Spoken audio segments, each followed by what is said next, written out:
Assalamualaikum warahmatullahi wabarakatuh.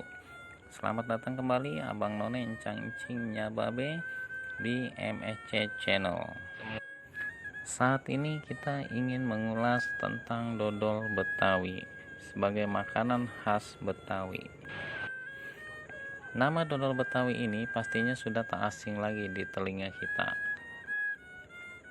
Makanan yang satu ini kerap disajikan sebagai hidangan saat hari-hari besar seperti hari raya atau lebaran, hajatan, seserahan, dan hari-hari besar lainnya. Bahan-bahan yang diperlukan untuk pembuatan dodol tersebut sebagai berikut.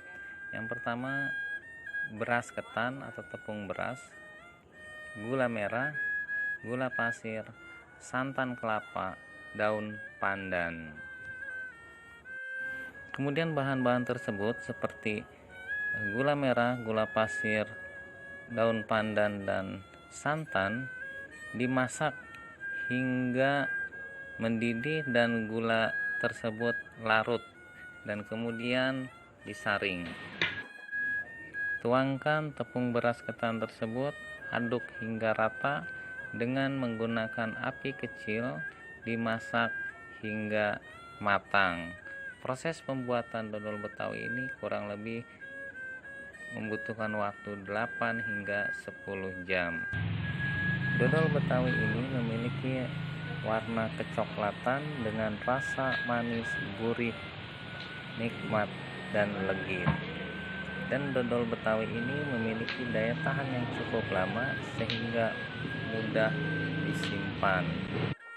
Saat ini dodol terdapat beberapa macam varian rasa sesuai dengan selera, mulai dari rasa original, durian, ketan hitam, bahkan ketan wijen.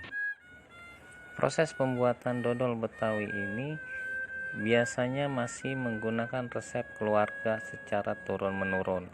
Jadi kualitas rasa dan cita rasa yang tidak tergantikan. Selamat menikmati manisnya rasa dodol Betawi. Buat Abang None Encang-Encingnya Babe yang pengen nyobain atau menikmati manisnya dodol ini, bisa datang langsung ke Perkampungan Budaya Betawi Setu Babakan. Yuk kita dukung terus produk lokal, dukung terus budaya Betawi. Jangan lupa like, subscribe, and share. Semoga channel ini semakin berkembang. Wassalamualaikum.